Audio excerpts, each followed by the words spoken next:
No pauses. Evening and welcome to the June 3rd, 2026 regular meeting of the Town of Erie Planning Commission. The time is now 6:30 p.m. and I'm calling this meeting to order. Please join me for the Pledge of Allegiance.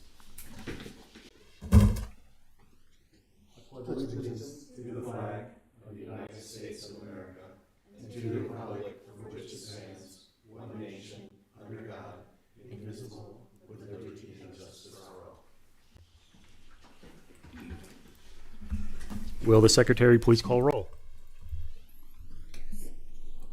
Commissioner Booth. Present. Commissioner Leaf. Present. Commissioner Dreckman. Present. And Commissioner Sawish. Live from Town Hall. Commissioner Schutz. Here. Vice Chair Brodus. Present. Chair Hemphill. Here. We have a quorum. Thank you. We have an agenda before us this evening. Does staff have any changes to the agenda? No changes. Who would like to make a motion? Motion, Dreckman. Second. Second by Booth. All in favor say aye. Aye. All opposed say no. Motion passes unanimously. This brings us to approval of the May 20th, 2026 Planning Commission meeting minutes. Do we have any changes or request to make a motion? Move to approve. Second. That was Brodus and Dreckman on the second.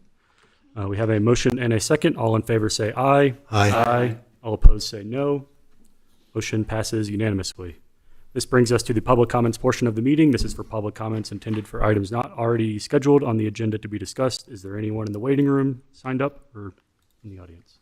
I do have one signed up. It is Sam Badger, so we're going to allow him to talk. 1 second, let me go through my script and then we'll... Oh. So public comment is limited to 3 minutes per person. When you are called upon, you are required to state your name and place of residence for the record. If you are appearing on behalf of a person or organization, please provide the name and place of residence of the person or organization you are representing. Public comment is not an interactive question and answer forum, but rather a time for you to state your comments on a particular item or issue. You will be given an audible warning when you have 20 seconds remaining. At the 3-minute mark, the light will turn red for in person, and I will ask that you finish your final sentence. If you are giving comments virtually, we will ask that you wrap up and mute your microphone. You may resume watching the meeting or disconnect at that time. And we'll go to virtual.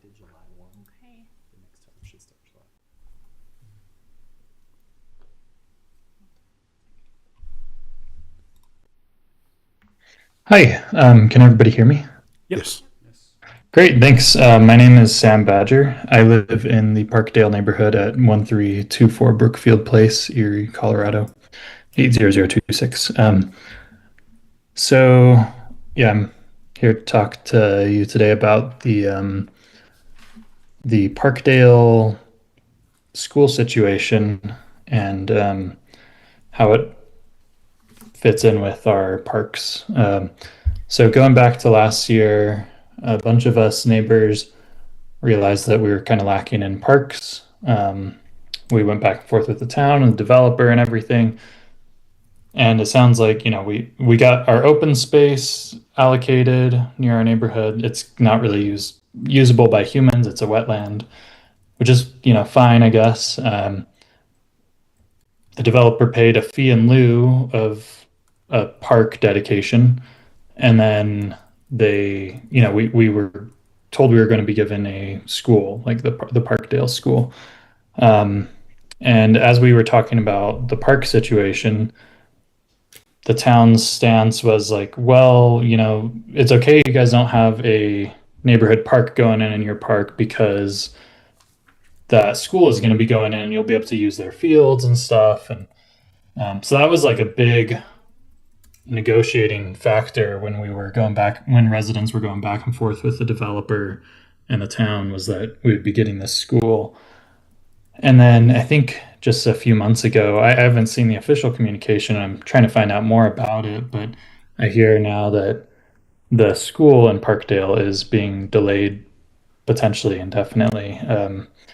I'm not sure what the story is there, but I just wanted to point out that if that school isn't built, it leaves Parkdale both without a neighborhood park, without like a decent place to participate in any sports like within the neighborhood, and it's a big neighborhood.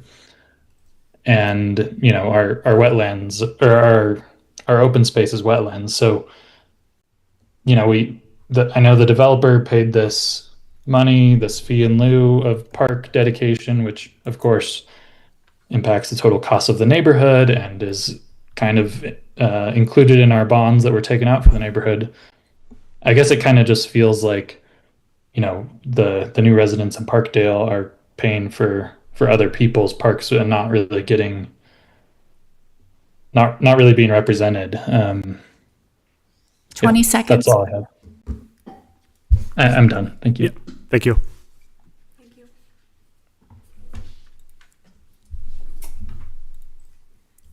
Is there anyone else on the line? I don't have anyone else signed up but one other guest in the waiting room. So if you would like to speak, please raise your hand and we can call you into the meeting. And no hands are raised. Okay, thank you. If you have any more specific questions that you'd like answered, you can email planning@erieco.gov. We won't really get into parks and fees and lieu's at this meeting right now, but just for your information.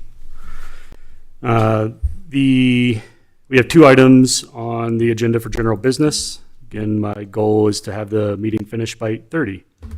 Our first item is 2026-334, election of chair and vice chair of the Planning Commission. The time is now 6:36 p.m. So I sent out my procedure plan for this election for review yesterday. I'm going to read through this plan, go through it once in case you didn't have time to review it. I'm going to read through it in full. And then we can discuss if anybody would like to propose changes. I'm planning on running this for both chair and then vice chair. I discussed it with staff and legal. They didn't have any issues with it. And I just found this in Robert's rules. It seemed like a good way to do it. The last election felt a little weird. So this is kind of the route that I figured would make the most sense. We'll start with the chair election. After the chair is elected, we'll do vice chair. Obviously, the chair can't be vice chair. Process will be the same for both. I plan to preside over both elections, even if I'm not reelected chair. So if that's an issue for anyone, we can talk about that at the end. So the steps we'll open the floor to nominations. Step 1, you don't need to be recognized to nominate anyone. You don't need a second. So just say your name and I nominate this person. I will announce that commissioner being nominated just for the record so it's clear. I'll ask if that nominated commissioner wants to be the chair or vice chair. I think it's nice to want to be in that role. Technically, we can elect anyone to be chair, but Robert's rules allows for speeches. I don't plan on doing speeches from the nominating commissioner, but again, if we want to change that, we can. After all nominations were received, I'll close the nomination with the phrase, "I'm closing nominations without objection." If someone has an objection because I didn't give enough time to make a nomination, just speak up and we'll have a nomination. We'll be doing the ballot vote. So I created that sheet with all the names and the item or the position that we're filling and then the vote number in case we don't get a majority. I just wanted to mark vote number 1, or if we get to a second round of voting, mark vote number 2, just so we don't get the papers mixed up as the secretary is counting.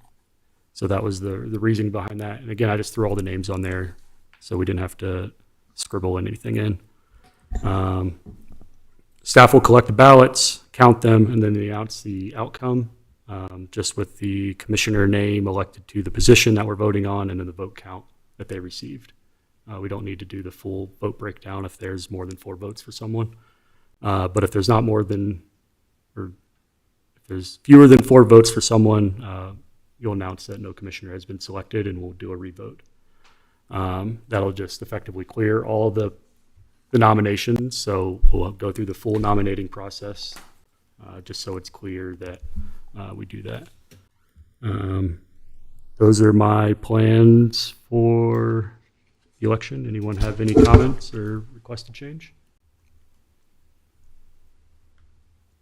Actually, just thought of something, seeing as how everybody has iPads. Do you have pens? There should be pens in front of us. Okay, just making sure. Okay. So we'll start with the chair election, and I'll open the floor to nominations. I nominate Ben, the current chair.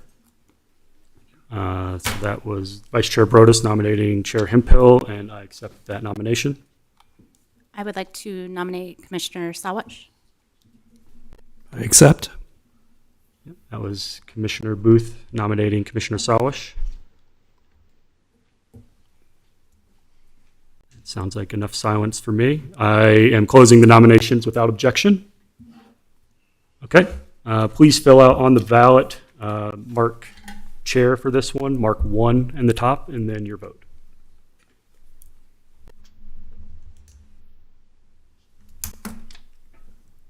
Junior combined.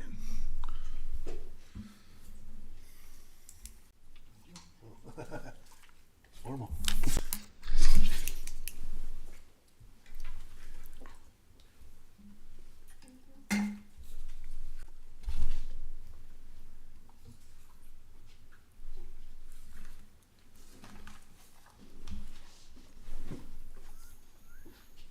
We didn't cue up the elevator music, so sorry about that. Or the Jeopardy music. Oh, yeah.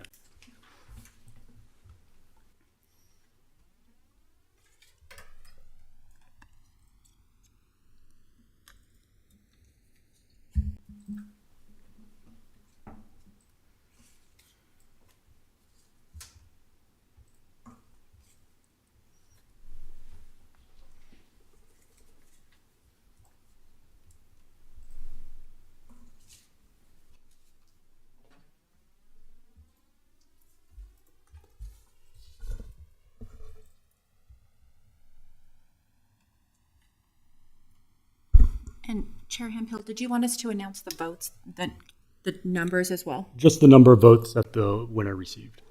Okay.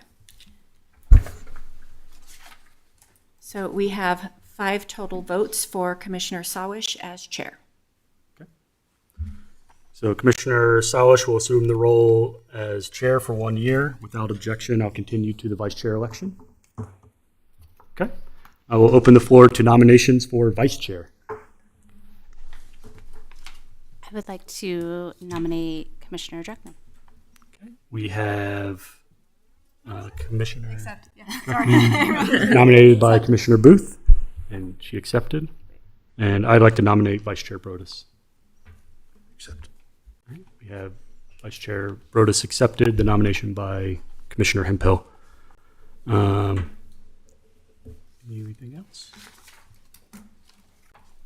Okay. I'm closing the nominations without objection. We'll do a ballot vote. We already did that. So for this one, fill out Vice Chair, vote number 1 on the top, and then your vote for Vice Chair.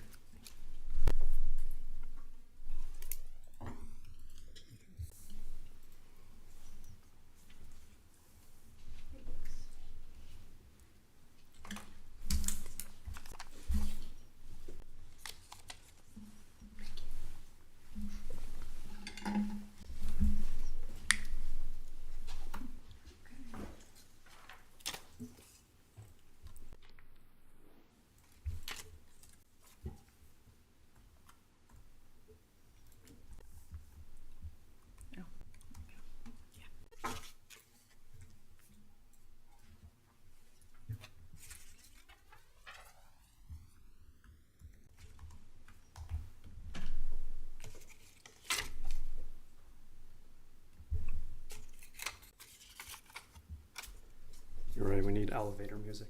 Yeah. That'll be your role for next year. Get on that. I'll bring my boombox.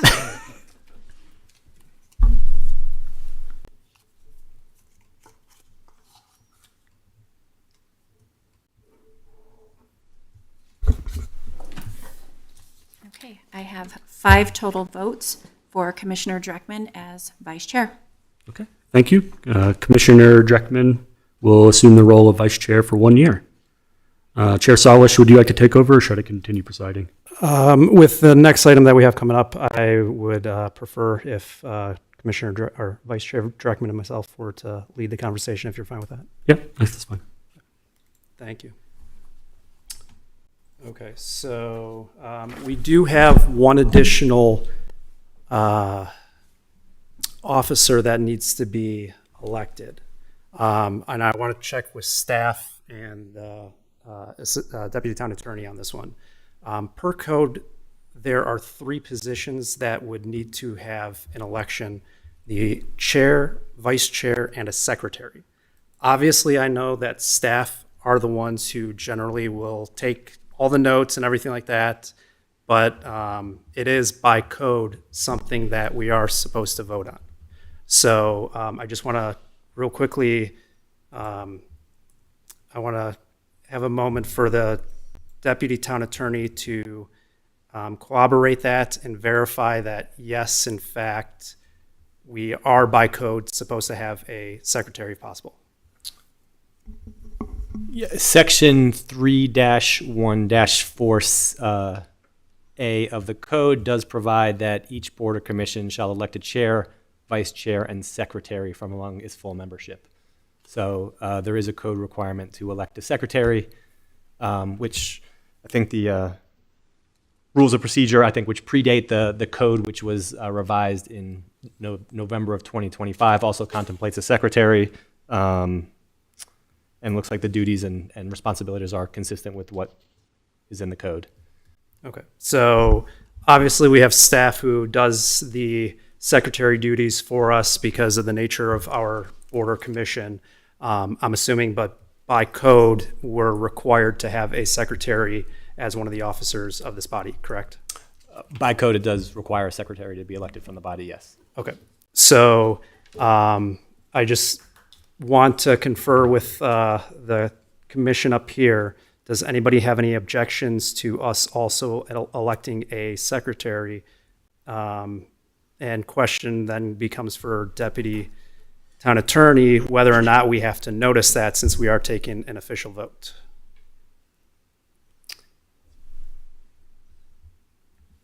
We did notice the election. I'm just looking to see how the agenda was noticed. We did notice election of the positions or election of officers.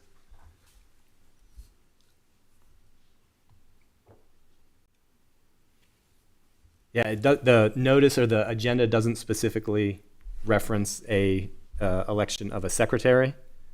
I would suggest that this is I don't know the history of the code and whether a secretary was provided or required prior to November of 2025. But I would suggest that we notice at the next meeting, or notice for the next meeting, and elect a secretary at the next meeting. Okay, I am fine with that. Does anybody have any objections to that? Question. Please. What do you expect the role of the secretary to do? I would assume that if there was the off chance that staff was unable to attend for whatever reason, that would be the individual to potentially take notes. I don't think we've ever had somebody from staff not in attendance for one of our meetings, as long as I can remember. You're correct. Okay, so When, please. sorry, when we sign a vote, there's 2 signatures, right? Does the second one say, where you usually sign now, does that say secretary or does it say? For resolutions, it does say secretary, and it would have staff's name. Is that what you're asking me? Yeah, well, except if we go this route, then we have the secretary's name. Correct. That is a good item. I'm going to turn back to the Deputy Town Attorney on that one. Obviously, since this is going to be something that next meeting we'll attend to, if you could please find out how that logistically would work out. If we need to have an ordinance potentially for us specifically, where staff are the ones, because as was just noted, resolutions and all of those kinds of things, typically it's the clerk for the council or it's town staff for the planning commission. If possibly we need to have it adjusted for us specifically, or if we need to alter the way that we are addressing those. Yeah, I will look into that issue. I'll also note that the board does have the authority to adopt bylaws with the approval of town council. So I think some of that can be, if the board wants to, or the commission wants to consider bylaws to memorialize election processes, the role of the chair, vice chair, and secretary, and how resolutions are executed. That's something that can be considered as well. So I don't think it would necessarily require a code change. I think the commission does have some authority to establish the process for how you operate. Okay. Okay. Well, we have a number of questions on that. So if there's anything that you need to find or look into on the back end, let us know. Any other questions regarding this? Any other comments related to the chair, vice chair, or potential secretary? No? Okay. Nope. All right, thank you. So that leads us to the next item on our agenda, 2026-335, the discussion of the annual report to town council. Commissioner Hemphill, since you were the one who initially drafted it, if you'd like to start the discussion on it, since I know we're going to make some changes on it, but some of your thoughts and process when you were going through on that. Yeah, I'll start. Thank you. I had so much time to open it, and here we are. So this planning commission annual report to the town council has looked awfully similar for the last, I don't think I've changed it much since I've been on here or seen it different. So I started from that. The mission and the team, it's just an overview of everyone on the commission, because this presentation encompasses what we did for the last 6 months. I put former commissioners Bayham and Burns on there just to acknowledge that the majority of the work was done with them on the commission, but we have our new commissioners as well. Obviously, I wrote this a few weeks ago, so I have myself as chair, change that. And then the other item, I just put staff on here because we're not a commission that works alone. I thought it was nice to just acknowledge that the effort of staff that we had seen in the last 6 months. The one name that I missed on this first draft was Jaime. So I started another draft. I can send that to you, Chair Salish, when I get home. I'll have it to you by the end of the week. Please and thank you. It's just PowerPoint, so hopefully you can handle that. So that's the first page. I can just blow through it and then we can all talk about it, or we can talk about it page by page. Yeah, that's absolutely fine. Okay. So going over September 25 to May 26, just a really high level discussion on the hearings that we heard. Just had a list of all the land use cases, the Canyon Creek, Erie PD, Canyon Creek PD, which caused some confusion with the public. So there's notes in the PowerPoint about which of those they are. Spring Hill, Sierra Vista, and Erie Junction just squeaked in there right at the end of May. And then just a collection of the UDC recommendations that we saw that staff brought to us that we recommended. I don't go into the details of ultimately how we voted or if we had amendments. It's not really that important, I don't think. But again, I don't think any council members ever asked about how these votes ever went. And then the last one was just bringing up that as part of those new commissioners, we had the rules of procedure review. Just so probably another edit would be the CIRSA and staff training that we had earlier this week. I think that would be a good piece to add. So everyone's happy that we got some legal training as well. Hopefully you watched that exciting meeting, Commissioner Booth. And then the last one is goals for 2026. This is always the one that gets talked about the most. This one was, I don't even think I changed this one from our last one, just because I know that it wasn't, I don't think worth spending a huge amount of time trying to change this number or trying to change this slide without input from the full commission. There was one item that I changed on the bottom. Just you'll see this in the revision that I send you. I just changed that last slide to say, instead of exploring that bullet, it says review the responsibilities of planning commission, work with town council and planning staff on work plan. So in my communications with staff over the last few weeks or month or so, we've been discussing some of the future items, and that work plan was something that was planning to be brought up. So I didn't capture that in this draft, but I've written those words in the next draft. So that is the end of the. We're not as exciting as some of the other boards when they have fun pictures and activities. So that's mine. Over to you, Chair Salish. Thank you, and thank you for putting the effort on this one. So real quickly for the deputy town attorney, again, this is something that was changed in November of 2025. The section 315 of the municipal code of the reports. It used to be a biannual report to the council, and now it says an annual report. Is this going to be the only time until next year that we will be reporting in this way to the council? Do you by chance know? It's the only time it requires, the code requires one report a year. It doesn't mean the commission can't get on an agenda for additional conversations or presentations to the council. That would just need to be worked through with staff and the town manager to get on the agenda, if there's anything else. Please.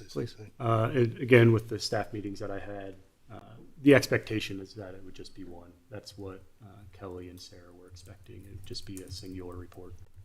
Yeah, that was my understanding based on what I've seen in the conversations up there, so thank you.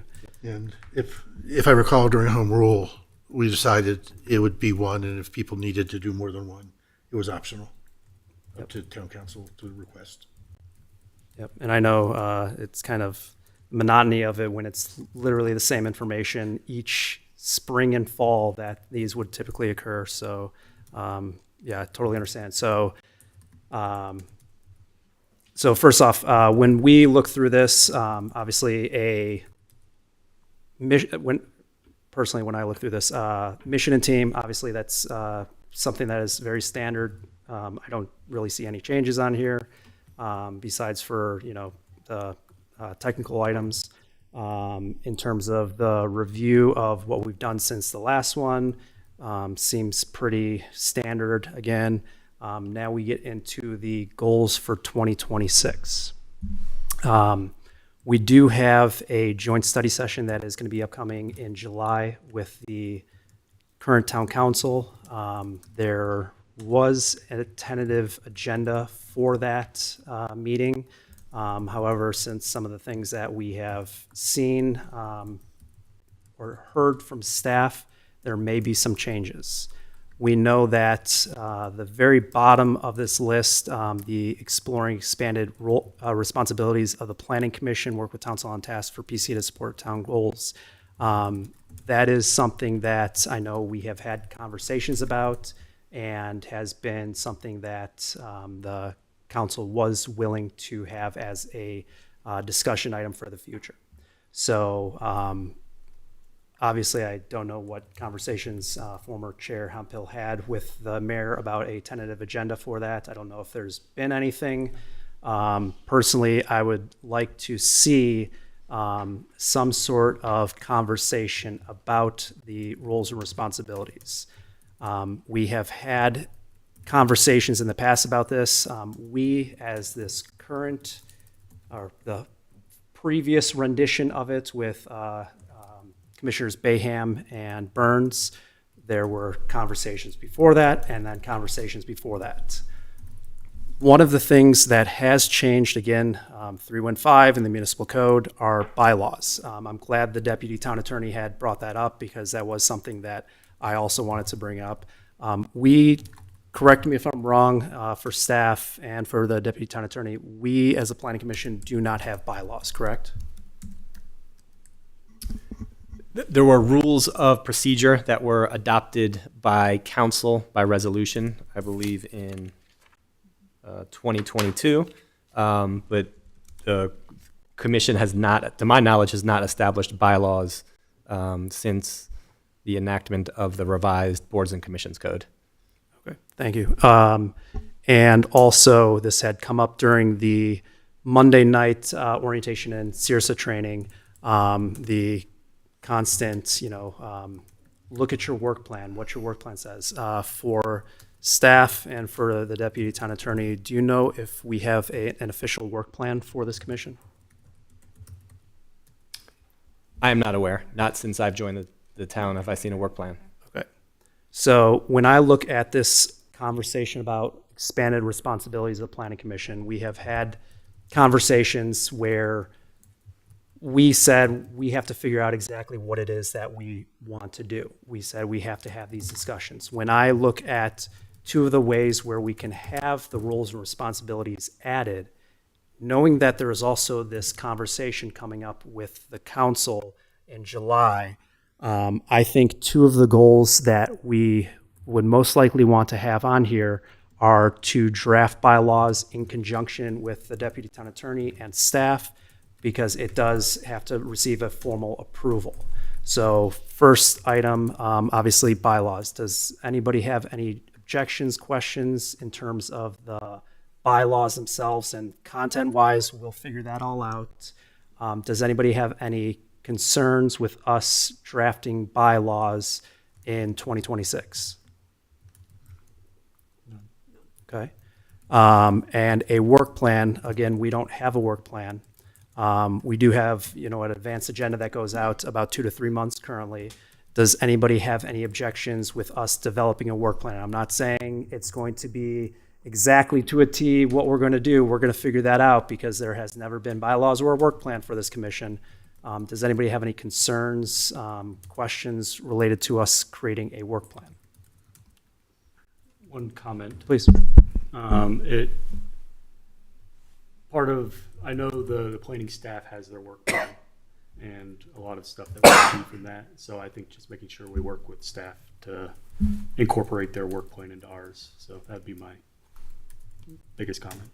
But I don't have an issue with developing one. I agree. When I look at, council has their work plan that they have every single year.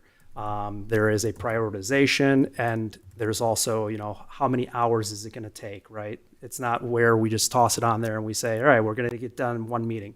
Some of these things might be multiple portions of meetings that we discuss this specific item, whatever it might be. There is then also the aspect of staff time, because we know we're a volunteer body. Staff is going to do a lot of the legwork in most situations. So yes, I 100% agree. We have to keep cognizant of that, and there would have to be that element in there of what does staff have available and what do we have available in terms of our agendas. And again, what that work plan looks like, we'll figure that out. But does anybody have any objections to adding those two items, bylaws and work plans for this body for goals for 2026? Can I ask another question? Like, what are some examples of some items that would be in a work plan? Like, are we talking about like updates to, like, so many updates per meeting, or? So these items on here, the UDC alignment with the comprehensive plan, revisions to the UDC regarding affordable housing. I know that one is tentative right now based on the comments we received from staff. We don't know if we will or won't need those. Other code amendments, as well as the, anything related to the comprehensive plan. Those would be items that would automatically go into that work plan, because we already know those are items staff already has planned for us. Okay. In terms of what beyond that, that is the question of that roles and responsibilities conversation. Where do we fit in? So does that answer your question? Yes, thank you. And the related question is, first of all, I'm not even sure if we're allowed. Are we allowed to have study sessions? And assuming we are, do you foresee that happening? Because as we start taking on more things, it would take more time. I see it where we would just have less canceled meetings. We're canceling on average 1 meeting per month. So yes, it would be a study session where we're not having anything voted upon or approved. We're reviewing these different items and we're working on these different tasks, whatever it might be that we are coming up with. Okay. Yeah, I think it's a good idea. What you're talking about. One more comment. Please.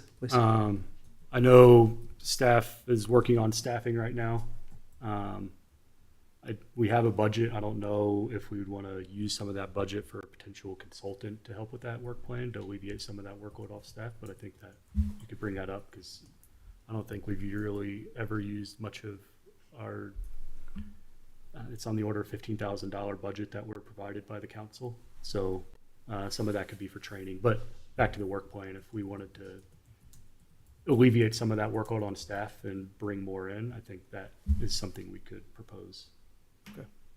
Yeah, that's a good idea. And yes, obviously, staff time and resources are the biggest element part of this. We can meet every single Wednesday that we have on the calendar. But in terms, as I said again, in terms of the most lift, it's typically on staff. It's not on us. So I do want to recognize and be cognizant of that because we don't want to overwhelm them or add to what they have on their plate already, because that isn't going to be good for us or them. I do have a couple other ideas, but before I go into those, does anybody else have any thoughts on potential goals, ideas for this body in terms of how we can ourselves, not necessarily roles or responsibilities even, things that we can do to better ourselves as the experts in planning and zoning within the community, or anything that you see as fitting this body well in a good fashion? I mean, that's a pretty loaded question, so I'm Yes. going Yeah. to demur right away on that and just say, you know, I'd like to back up a little bit to the report itself, because we're on the last page, but the second to last page, which I guess I'm hearing is fairly static, though the names may change. I'm interested, if I may, ask a question of board and staff. You know, does anyone track statistics on how many cases, the number of units that are approved per year? To me, when you talk about setting goals, the last page here, it would be useful to track, well, what is it that's creating the work of the commission? And I just don't know, you know, how much this really is a fixed thing year to year and how much we could add some statistics or characterize the work. So that's for both board and staff. That is a good question. Does first off, I believe I know the answer, but for staff, do we have numbers that we can pull for these reports of number of units that were approved through that, or anything? Numbers, quantitative, anything statistically we can reference as part of these instead of just this development?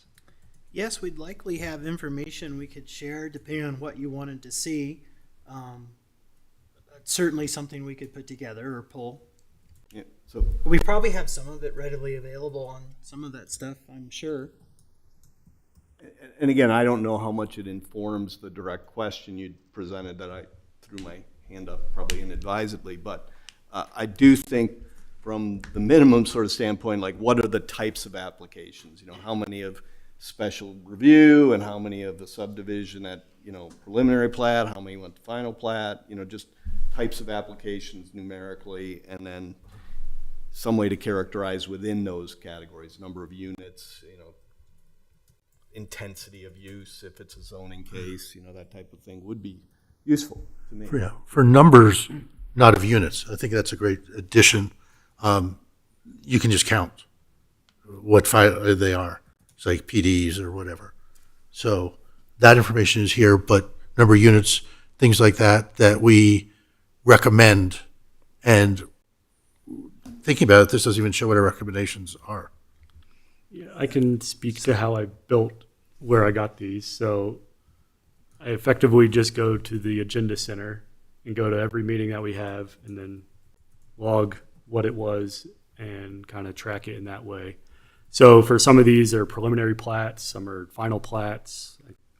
We had an SRU a few weeks ago. The police station was a site plan and an SRU. So they're not necessarily the data you're asking for. I agree, it'd be nice to have that data, but I think it's going to be a challenge to get that information in a feasible way, and something that like makes sense for a presentation to council. That's my opinion. That's why I didn't like go into the detail of each one of them, but Yeah. it's And are relatively you easy to gonna? find. Can I help you with this presentation? Yes, Okay, please. so I think a good idea. I think that's a super good point, and I agree. I think we should attempt to do that in some sort of a chart, and then we can see what the board thinks about it. But I definitely agree that. I mean, we can narratively say what's on this slide, and I think possibly having a chart to actually show like, oh, this many site plans, this many PDs, this many, whatever. It just might be a little more interesting way to present it. So I And agree with that. Yeah, and I will say, former Chair Zuniga, that is something that she used to do. She would actually break out by the actual application what they were.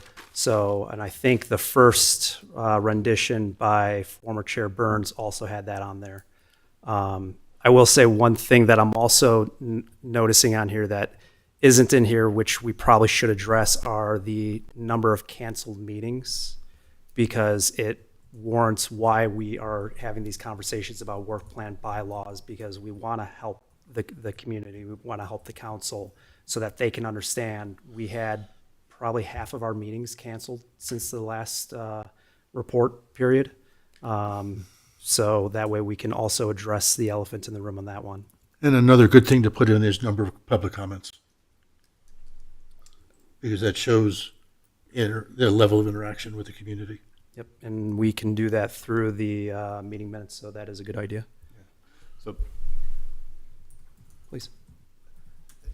I don't know that we try to delay this or anything. I mean, I think these comments are really useful moving forward, whether it's for this particular set of goals or not, but I appreciate that. I just want to observe, I was really surprised to hear, though, it's at the SURSA meeting the other night, the Board of Adjustment has not met since Debbie Stamp became the town clerk, and she's been town clerk for a while, not forever or anything, but that's usually the sign that your code is working, but it also can be a sign when they never meet that the word isn't getting out. I mean, so this data helps us to help, again, the town be more effective at what's intended, which is good planning that involves all people and brings all those values together. So appreciate the discussion.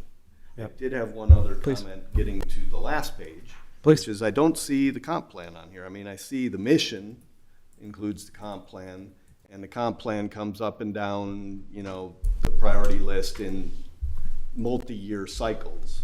Where are we at on that? If someone can just remind me, I'm roughly aware, but maybe we can check in on that if someone on board could comment. That one I'm going to turn to staff. I know that there have been, we asked about this last year in September when we initially had the roles and responsibilities conversation.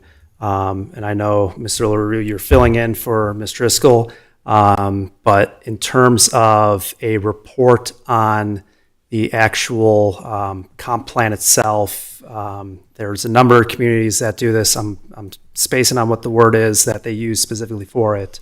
But has staff contemplated having a report at the end of each year that relates the comp plan to all the development that has occurred in the town, that has been approved, how it is congruent with it, or how it deviated away? That way it informs any revisions and updates that might need to come.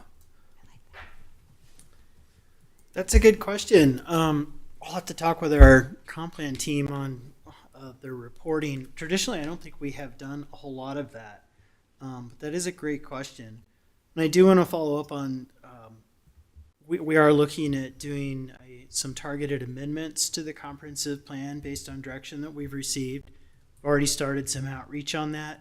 It looks like we've got a few things on the agenda coming up later in the summer to talk about the comprehensive plan amendments.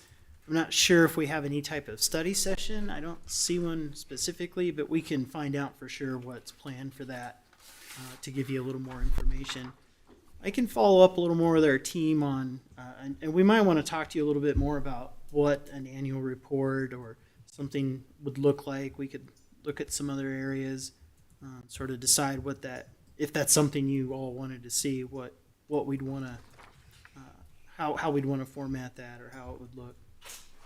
Yeah, that is something that I know when we were rattling off all the ideas back in September last year, that is one of the things that some commissions do. They do work with staff on that end of year report in relation to the comp plan and the application approvals, the development that's occurring in town, and how it correlates or deviates away so that it can inform future updates.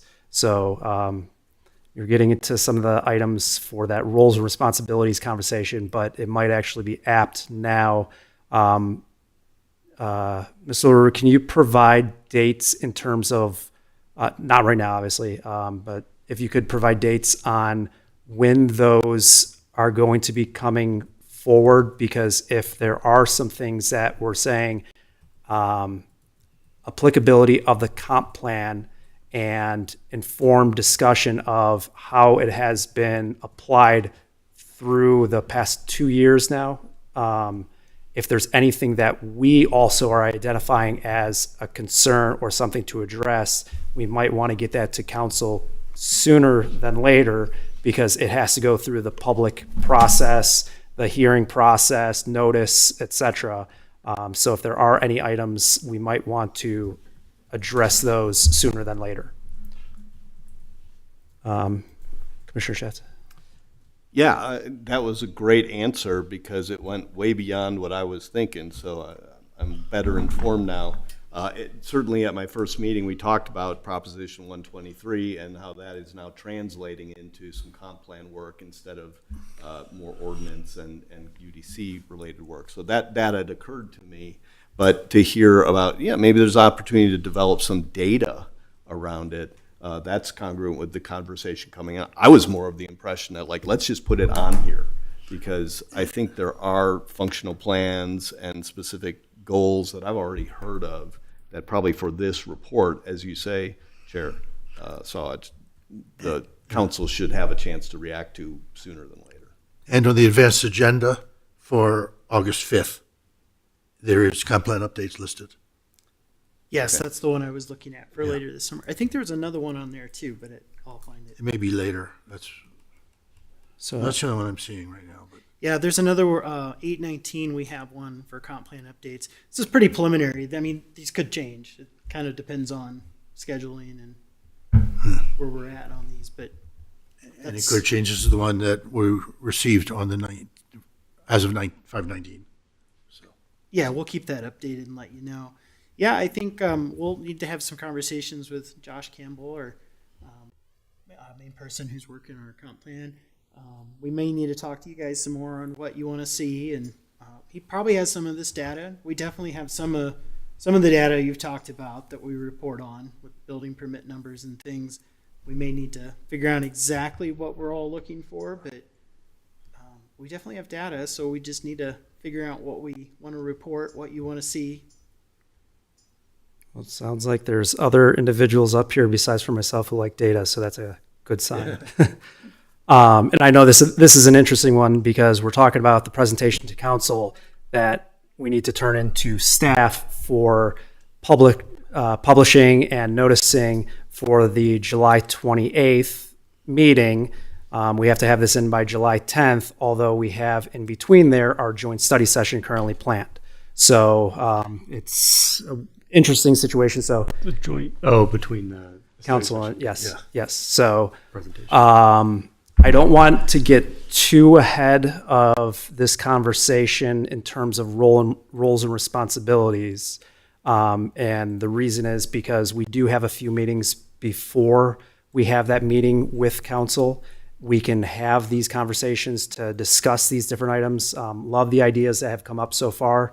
These are the exact things that I would have in mind of roles and responsibilities, because there's different ways we can help the council, we can help this community, not just, some of those that other communities are doing. But remember, we're a home rule community. We should be also attending to items that are specific to us, our needs, and what our community specifically needs.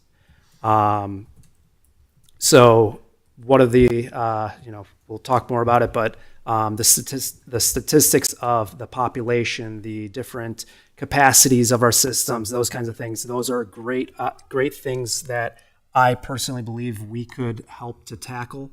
Again, I know it's a lot of staff time to even pull that information, things like that where we can stay informed, basically becoming the long-range planning commission for the town, because that is, with a comp plan, ultimately what we are supposed to be. We're supposed to be ensuring all this development is congruent for future development. And if we're talking about the future in the comp plan goes out to, I think, 2040, 2045 right now, our full build out. So there's a lot of time that is going to be encompassed in that comp plan. How do we get there? One of the things that I will say that when I look at this and hear, before I go into there, any other questions, ideas, anything that comes to mind? Commissioner Ruth? I have a comment. So when we did our application for Planning Commission, in the application it stated several different areas that we should be familiar with in our interview, such as the capital budget expenditures, all of that kind of stuff. And I thought it was interesting because I don't know that as a Planning Commission we talk about some of those items that often in here. So I was just going to bring up some of those things that were mentioned in our application. You guys might be able to add more to that, but Which is a good prelude to what I was going to say before I said I'm going to stop. When we had this roles and responsibilities conversation last time, it was I don't know what that is. I don't know exactly how we can have input in there, and it was a disconnect that I could see. And when I look back at that, the biggest thing that I think may occur in that discussion is we only see certain aspects of the town. We see the UDC, the actual applications that come before us. We see a minimal amount of items. There are all the different items that town council, that some of the other boards and commissions, they look at. And a lot of those do relate back to the work that we're doing here or the potential work that we could be doing.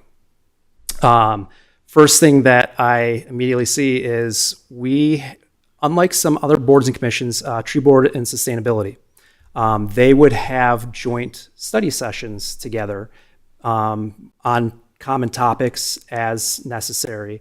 I think that might be something that we could potentially do as well, where we have an annual study session with the other boards and commissions, not just for the relationship between the other boards and commissions, but also there are these things that they are working on that directly impact the comp plan. And I think it's a good idea to stay informed on those, as well as if we are talking about that year-end report on the applicability of the comprehensive plan, that can also be part of it. How did sustainability, how did all these different other bodies work to affect the comp plan that we have and to promulgate it throughout the community?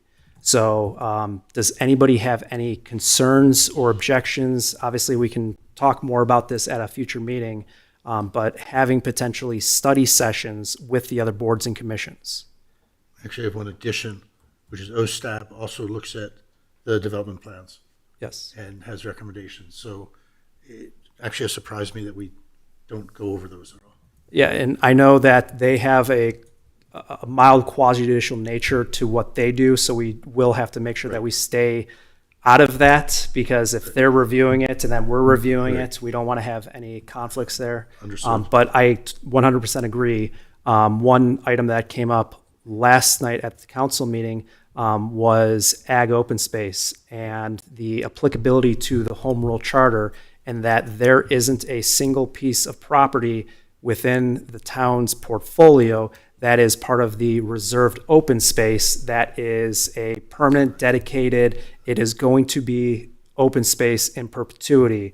That currently does not exist for any of those properties. I believe by statute, a planning commission can start the process for an amendment, a rezoning amendment.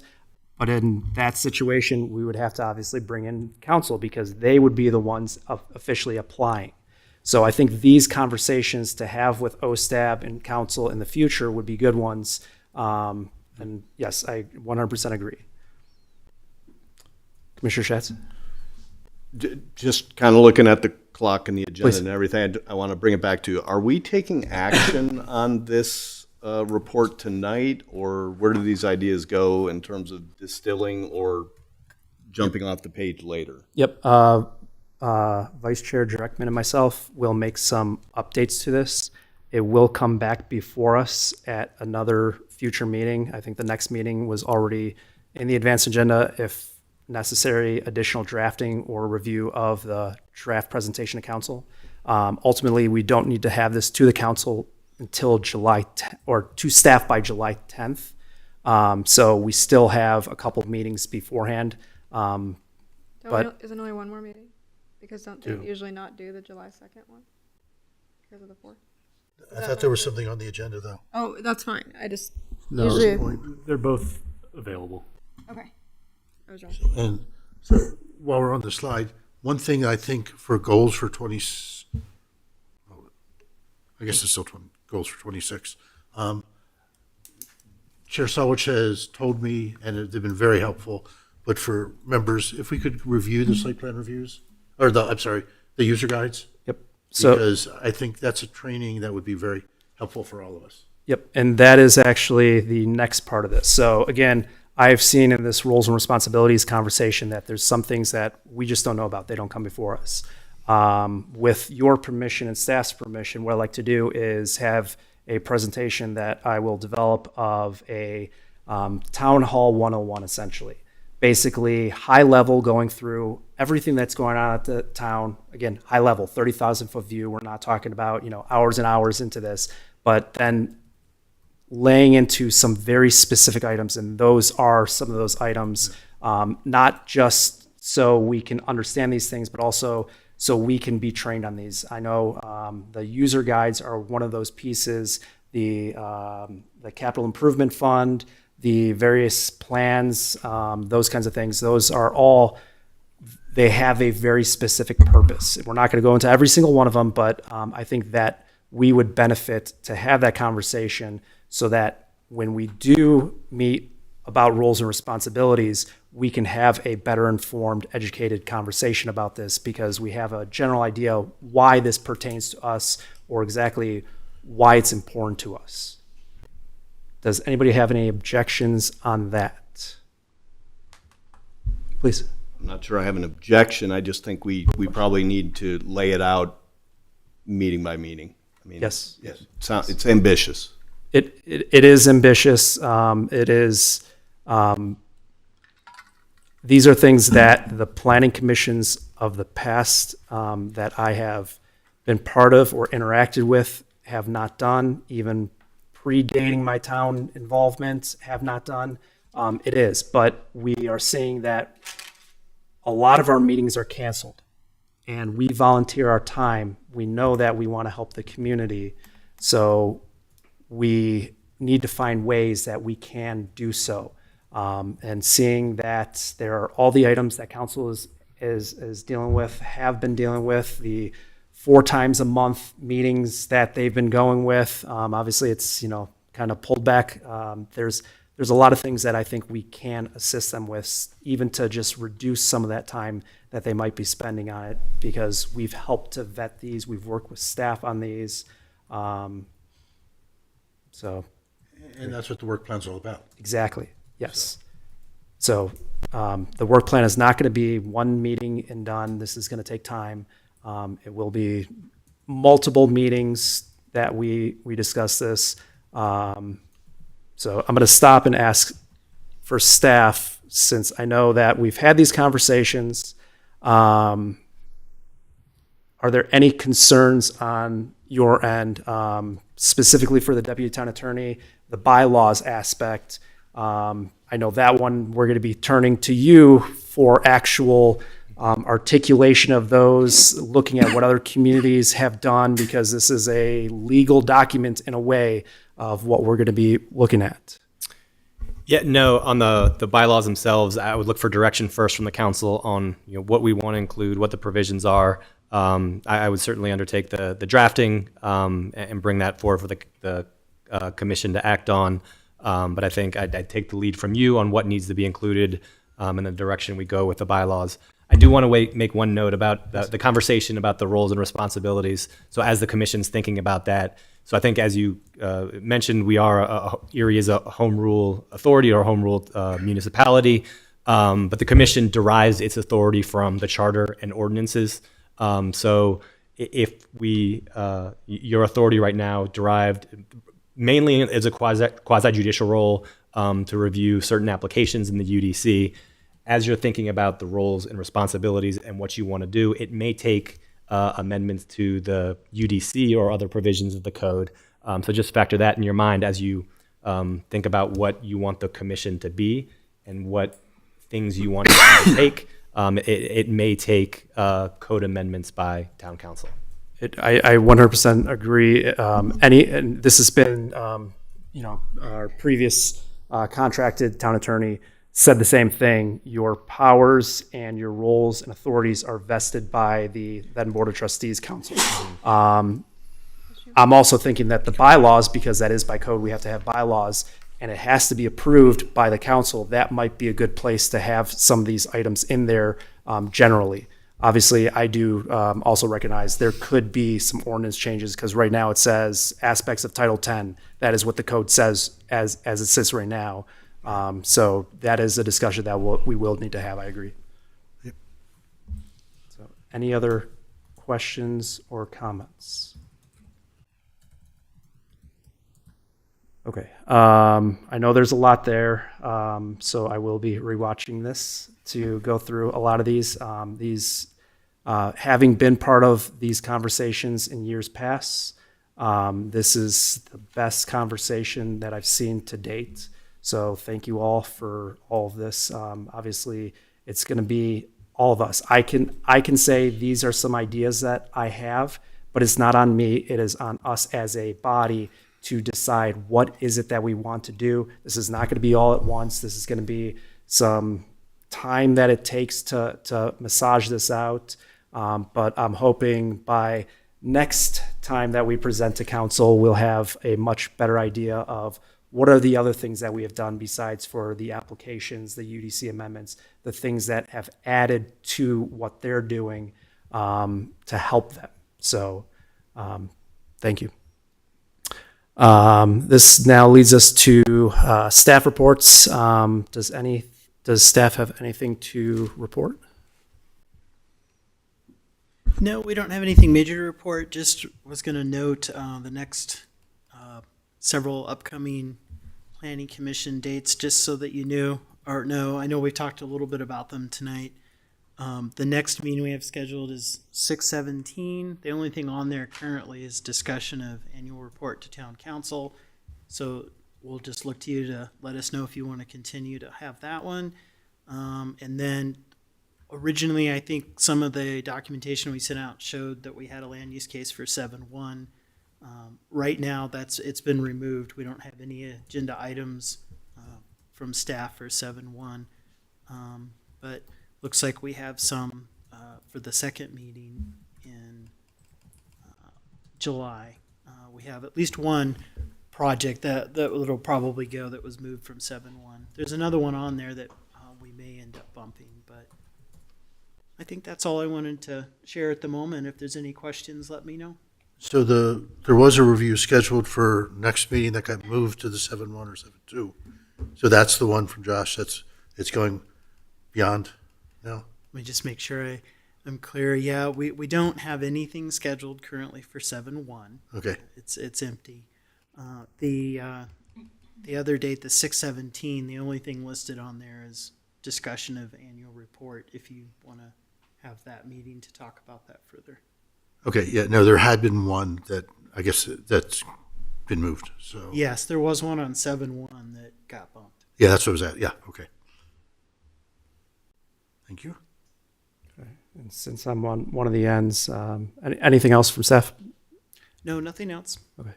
Since I'm on this end, I'm going to start down there for commissioner reports. No report, really appreciate the discussion. I do want to note, as we're looking at the calendar, that it's a near certainty right now that I will not be able to be in this room on July 15th, if that's the second July meeting, though the disembodied voice could probably join you, so I just want to give everyone a heads up on that. Oh, so just to let you know that what you do for that is you email the town so they can give you an officially excused absence. Okay. Not going beyond that, it is something that we will want to probably wrap into the bylaws and probably discuss with council, because my understanding is they're having discussions about a meeting policy. I obviously took up the hybrid approach while I was vacationing in Florida. So as of right now, I believe hybrid is available. That might be something that we have to take action on or ask council to continue to allow us to do. Obviously, we have a different situation in terms of just the room as well as the staffing here. But if you do have a concern and you wanted to join, obviously, I have no objections at the moment of doing a hybrid. Of course, I'm going to have to leave it to staff in terms of their ability to do so. I too will need to participate remotely. I've already notified staff for the June 17th meeting, so just FYI. I also want to just thank Commissioner Hemphill and Commissioner Broadus for their service to this commission. I have not been a longstanding member here, but for my time, I do appreciate the work that you've done, and especially appreciate the training session that you provided Robert and Bob's rules of order. So thank you. I echo the same. Thank you to both you guys. You did a great job. Very happy with you guys. I appreciated the adventure it was being chair. Should be fun for you, and that's what I got. I'll get that presentation over to you. Thank you. I've got two things. Please. First, congratulations to the two of you and for taking on those roles. And the second is Erie Pride is on Sunday 2 to 6. We currently have, I believe it's 44 booths and 6 food trucks that are going to be there, plus a full session of entertainment. So the more you have, the merrier. We have there, the merrier. Typically, we get around 3,000 people coming through. I would also like to say congrats and a thank you to both of you as well. I continue to learn from everyone up here, so I appreciate that. And I also appreciate the extra learning opportunities, and I'm hoping to learn more as we go along as well. And I don't have anything else. All right, so noted by the others, thank you, former Chair Hemphill. Thank you, former Vice Chair Broadus, for all the work and effort that you put into the past year. Obviously, we wouldn't be sitting where we are in the ability that we have now without the leadership and guidance, so thank you both. And for the others up here, thank you for putting your faith in me as the next chair. I appreciate it. I do have an item. So real quickly, for staff, I know we keep receiving comments about the Parkdale School, not just us, but council as well. Obviously, that is a BVSD consideration. If it might be possible to have something on the website that relays we understand the concerns. However, BVSD is another government agency that we cannot control or dictate when they actually build. Yes, they have the bond funding. However, there is a lot that they're going through right now in terms of enrollment issues. So I don't know if we might want to talk to communications about that. Yeah, well, I'll bring that over to our team to talk about and see if there's anything we can do on that front and let you know. Thank you. I do also want to bring to the attention of the commission on last Tuesday, council had a litany of items related to water. There were fee increases. There were some other things that occurred. Probably the biggest one that is going to affect the town is the emergency resolution that was passed on the 25th, went into effect on the 26th, of an annual allocation of the remaining water credits that we have as a town. There are currently 125 acre feet of annual allocation that are going to be provided. It's 4 different areas: contingency use, public projects, economic development, residential development, percentages of this allocation. You might ask, why is this important? Well, this is substantially going to change the growth that we have had. When we look at 65% of residential development able to take on that annual allocation, that is approximately 182 units. That is it. In comparison, I know this has been a down year. We had 2 years ago, I think it was 900 units. Last year was 400 to 500 units. We have been at a growth of 40% 2015 to 2020, 39.5% 2020 to 2025. So this is substantially going to not only affect our population growth, but also our economic growth.